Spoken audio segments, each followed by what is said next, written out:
Welcome to another edition of the Alvin Parker Coaches Show. I'm Sean Robertson. Thanks so much for joining us this week on the Virginia Union YouTube channel, as well as all of their social media platforms.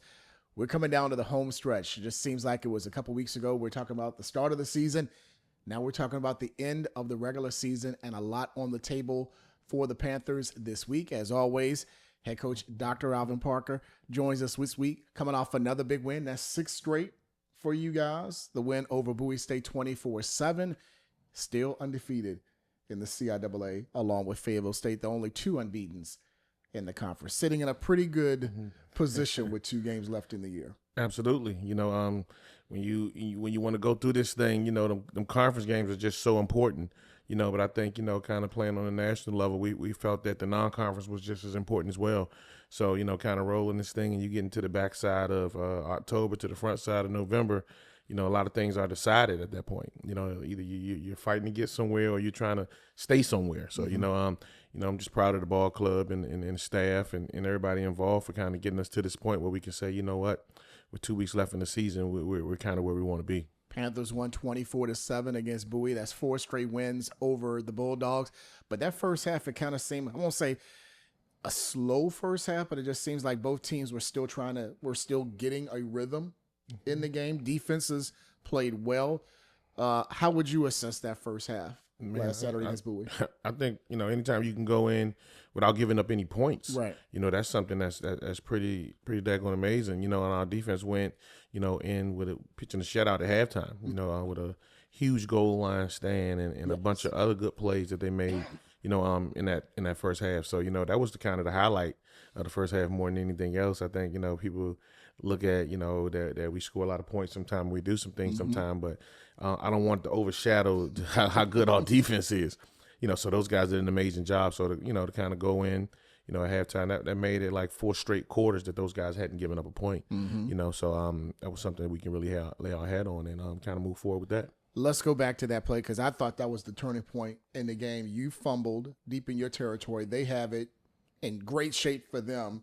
You stopped them 4 straight times inside the 5 and then get the ball back. And I think Brady hits the field goal before the half for you guys to go up 10-0. Yeah, it was a good sequence, if you kind of look at it in the way that it happened. Turnover happened. Defense popped right out and was able to stop those guys. And there was a lot of different guys that made plays along those segments. So that's kind of something good that you like to see, But it's a team type of effort, to kind of put it in.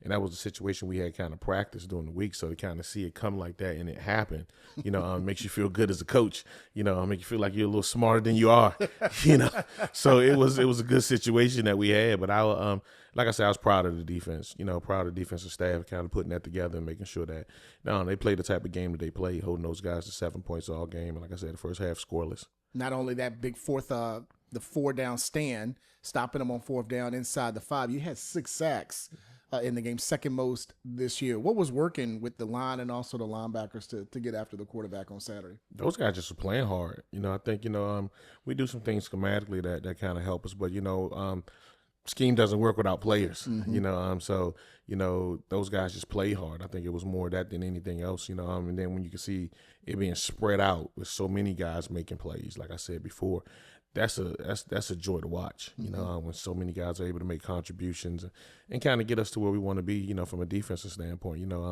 Look at the stat sheet. I see a lot of tackles here by certain guys, a lot of sacks here, just kind of spread around. So again, like I said, I was happy to see that. Kamari Frederick had 2 of the 6 sacks. 5 other players to include Rashad Purnell, Hollis Springs standout that also spent some time at Tech and also Liberty, comes into Union. He also had a sack. Like you said, nice mixture of guys getting in there, getting in the backfield and making some plays behind the line. Yeah, like I said, it makes it, it makes it easy as a coach when you got guys just making plays, but, with so many guys being able to make plays, I think it makes us just that more dynamic as a defense, when you got so many guys to prepare for and so many guys to kind of look out for, and everybody know their job, it's not a lot of guys that we say, you're a role player, this is your, role in terms of this, but, I think everybody has a job, and when everybody can kind of successfully do their job, you know what, you have some success. There you go. Complimentary football. That's what you like to say, right? Big time. Curtis Allen, another big game for him, 198 yards rushing and a touchdown. RJ threw 2 touchdowns and is now third in the conference and passing efficiency. It seemed like then in the second half, then it started to kind of get rolling for those guys offensively to complement what the defense did for them in the first half. Yeah, I think we got 2 scores in the second half, so kind of spread out the scoring throughout the game, but, again, guys making plays. I think we still played pretty daggone well up front. We didn't get the offensive lineman of the week. The streak snapped. Did you get on him? Did you get on him? We just teased him about it. We just teased him about it. But he played a good game. So I think he was playing like he wanted it. He plays like that every week. My guy Adrian Crespin. But very subjective situation in that. But everybody played well, I thought. And did a lot of good things to kind of get us to where we can get a victory. Still, kudos for that offensive line to have 4 straight weeks in which a different lineman. Sorry, Crispin, to bring that up. But again, no sacks for the whole group. Again, another game where the team didn't allow a sack, and they're still number 1 in the conference in the fewest sacks allowed. So that quintet still does their job, to include Crispin, who probably is wanting to get that opportunity before the end of the year to be named O-Lineman of the Week. Absolutely. And it just goes to, hats off to the guys that you spoke to a little last week, the offensive staff, just kind of getting those guys prepared and having those guys ready to play, week in and week out. That's the biggest thing, just making sure that, our guys get the games and they're ready to play, So, you look up, and I've seen that for the last, every game this season, pretty much those guys are extremely ready to play, So, just, again, like I said, hats off to the staff. Panthers are now 7-1 on the year. As I mentioned, they won 6 in a row, and they are one of 2 teams in the conference that are unbeaten, along with Fayetteville State. They're both 5-0, and we'll talk about the significance of this weekend for both the Panthers and the Broncos and how things play out right. Everything could be set for Durham. We'll talk about that in our final segment. But coming up next, Coach spoke about it briefly with the offensive coaches we spoke to last week. The defense will get their shine. We'll talk to 3 members of the coaching staff about how their defense has looked this season as the Alvin Parker Coaches Show continues. UBU 100 is a global mindset and thought process that promotes self-care, positive relationship building practices, and the building of stronger communities. UBU 100 provides accelerated college and career readiness life skills training for students that attend Martin Luther King Jr. Middle School in the city of Richmond. Follow us at ubu100.org to learn more about our fabulous program. UBU 100.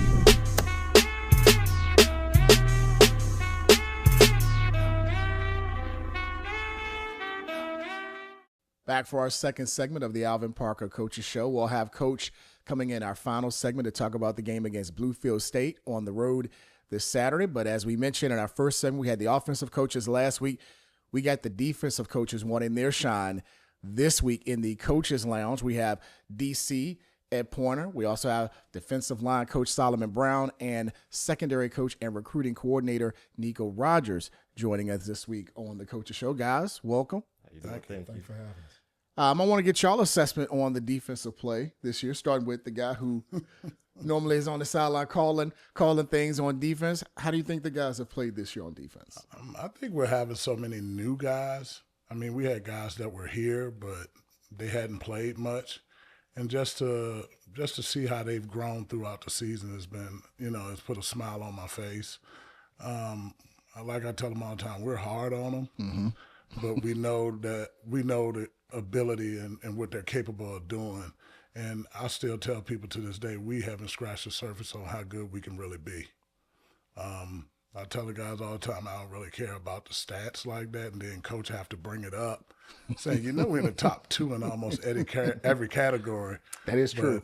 I chase for perfection and try and push them to be perfect so much that I lose track of it, but they've been playing well. Mm-hmm. What do you think, Solomon? Just to piggyback off of what Coach said, man, we got a lot of new guys on the defensive line and in the secondary and at linebacker, and we just pleased of how they all have grown together throughout the season. And like Coach said, we don't look at the stats. We coach them hard because we know the talent that we do have, and we just take it one day at a time. Mm-hmm. I mean, pretty much what the coaches said. I mean, we're just gonna take it one day at a time. with the new guys coming in, fitting in, understanding their roles, even the older guys understand their roles. I mean, everybody's getting on the same page and just flying around. When you have so many new guys and then you have those veterans that know the standard that you guys have laid down early on, do you lean on them a little bit more to talk to the new guys and let them know what you expect from them? Or is it a mixture of you saying what needs to be done and the players who have been here piggybacking on what you say? We do have a few guys that have played quite a bit of snaps, and they understand. Even the guys that still don't play as much, they understand what the standard is on defense. We'll reiterate it, but the guys that are out there, they stress it. They stress it. And then you have guys that have played here the last year or so. They'll come to practice and they'll talk to them about what our standard is on defense and what the expectation is. So it's been coming in, and the new guys, they understand it. Mm-hmm. But that was something that was spoken to them about when we recruited them. Yes, same thing. You know, when you bring kids in in the springtime, the new kids, they see the standard, they know the standard. So when fall ball comes, that some of the new guys are telling some of the freshmen what to do, and they become some of the leaders as well. You know, even though it's a first fall ball with us. And, you know, take, for example, Mykhi Lewis, you know, new guy transferred in. And, you know, just from the get-go, you can tell that he's just a leader by nature. Mm-hmm. And, you know, and when you lose so many guys to the portal and you get a guy like that to come in and just buy into play for 11, you know, that just help us out as coaches.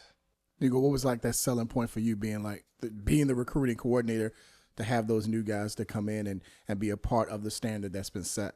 Well, the standard is the standard for us. I mean, when I speak to incoming prospects and freshmen, I mean, everything is earned. You're not going to be given anything, even for the transfer guys, even the guys that's coming back. Mm-hmm. You still got to earn your job again. And guys buy into that. And they see the older guys having to work for it. It's not just, oh, you was a starter last year, this and that, you all conference this guy, and you're not just throwing them into the starting lineup.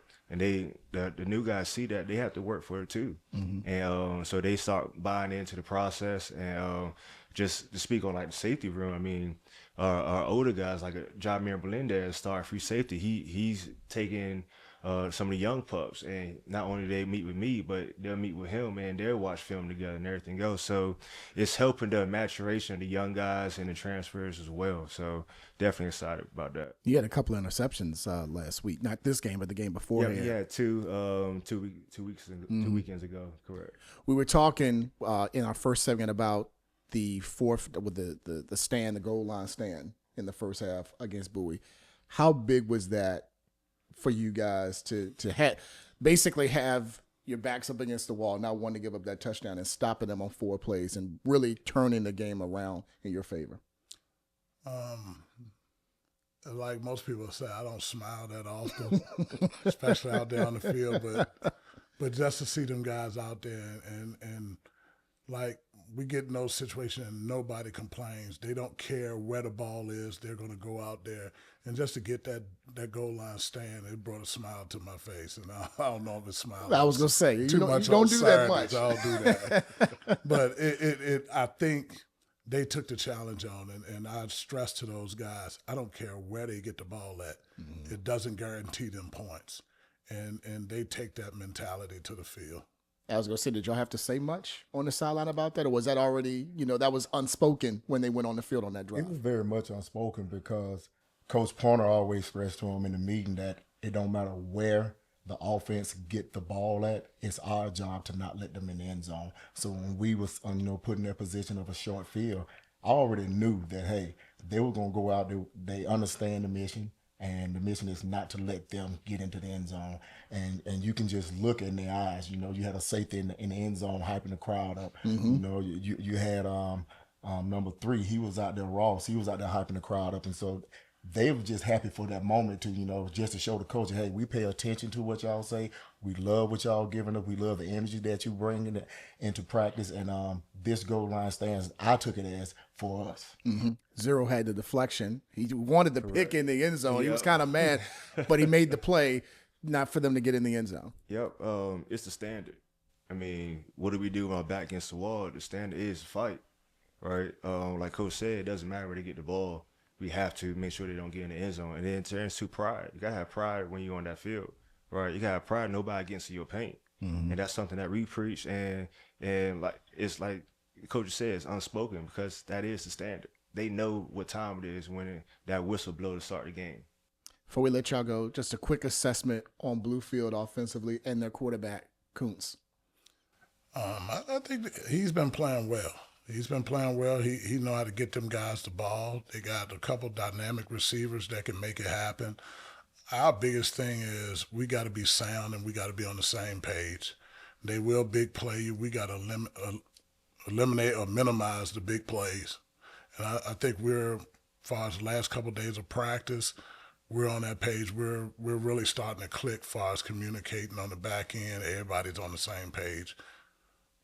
You normally don't blitz. You normally get pressure with 4. Do you see that as an opportunity this weekend with Bluefield? Just looking at their offense, I look at it as a balanced offense, and so just going into it, they're good at what they do, and so we just gonna stick to our game plan, and our game plan is just to play past the proud. Same thing. Same thing. I mean, they got some receivers, and we look forward to the challenge. The challenge is Saturday, Bluefield State, 6 o'clock. Can't make it out to the mountains of West Virginia. It'll be on the CIAA network, so you'll be nice and warm in the house to watch that game. Guys, continue success with the team and on the defense, and good luck to you guys Saturday against Bluefield. Thank you. Thank you for having us. We'll talk more about Big Blue and Bluefield State with head coach Alvin Parker right after this on the Coaches Show.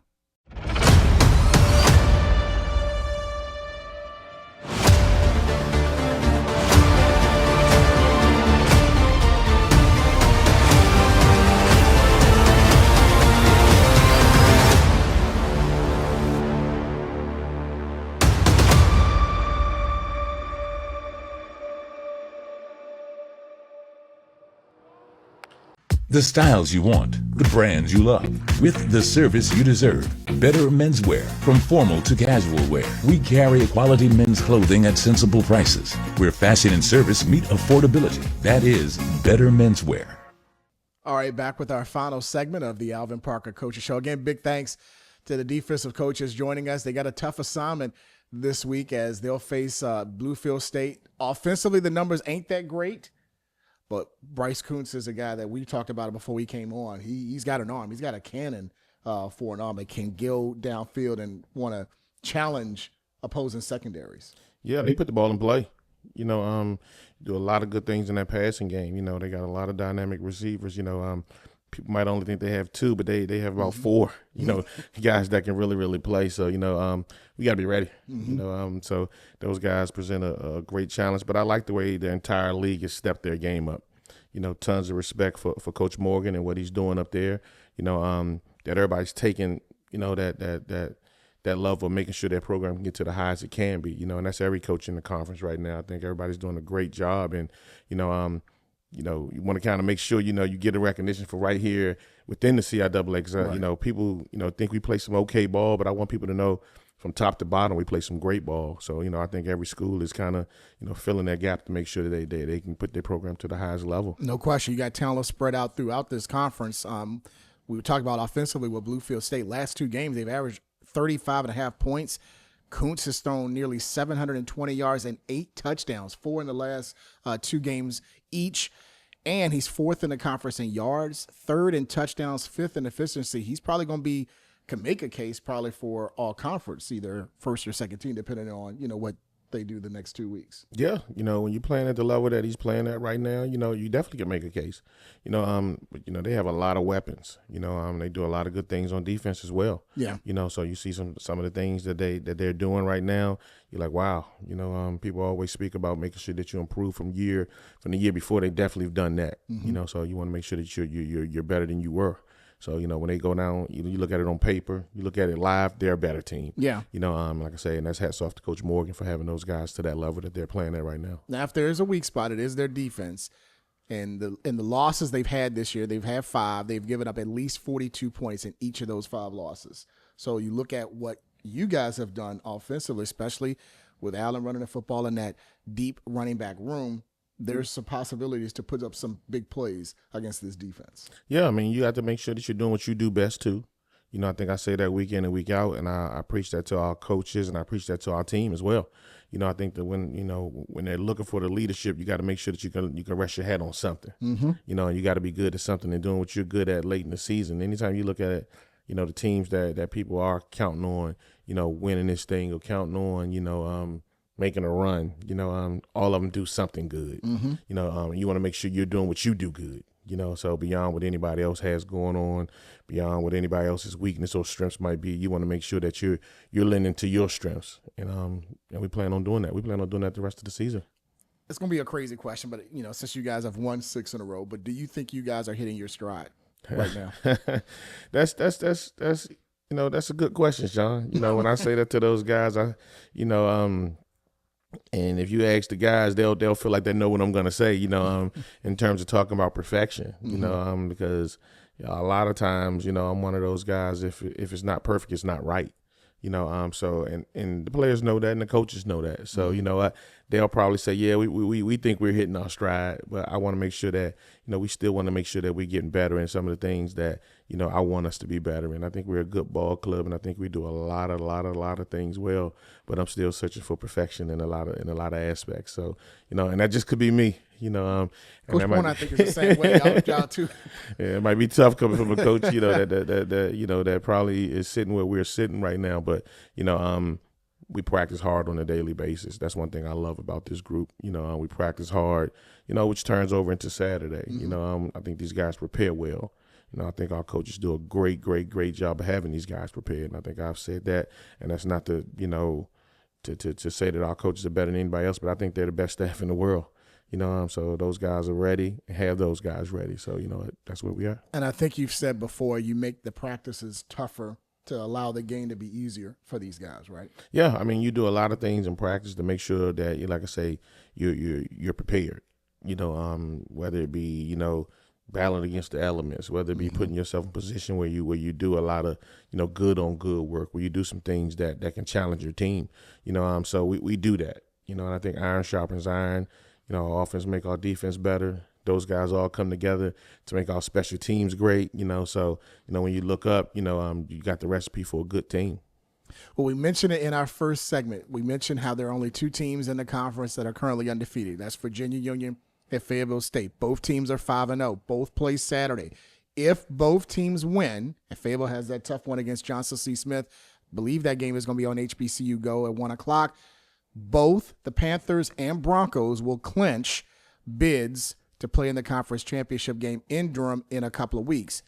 The ironic thing is you will know what will happen before you guys step on the field. So I want to ask, will that be mentioned before you guys get on the field for like warm-ups and before kickoff? Will somebody be kind of paying attention? Will you say, okay, guys, Fayetteville won, so if we win, we know what's going to happen on the 15th. We're going to play Fayetteville for the conference championship. Probably not. Probably not. You know, I think, you know, just our job is to make sure that, you know, we leave Bluefield, you know, West Virginia with a win. You know, where everything else kind of falls, that'll just kind of be where it falls at. Let us handle that. Yeah, we'll give you guys all of that. You know, but you know, I think our job is just to be ready for that game.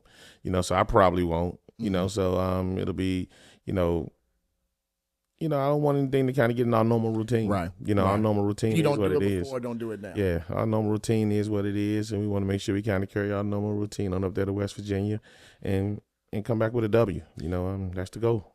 Well, continue success. Stay healthy. Good luck to you guys. Safe trip to Bluefield in the mountains, and we will talk next week when we set up the I-95 showdown to wrap up the regular season.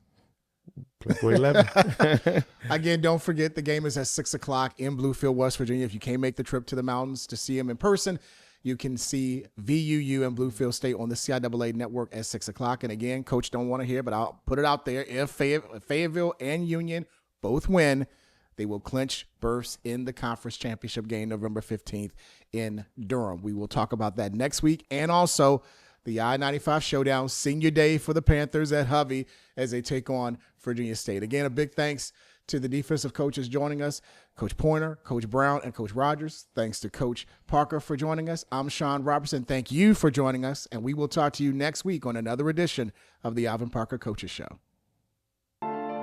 Football is more than a game. It's a legacy built by trailblazers who paved the way for the next generation. I remember the doubters, but I refuse to let anyone define my limits. To the game changers who came before us and to the ones who are yet to step into the field, keep pushing boundaries, keep breaking records, and keep leaving your mark.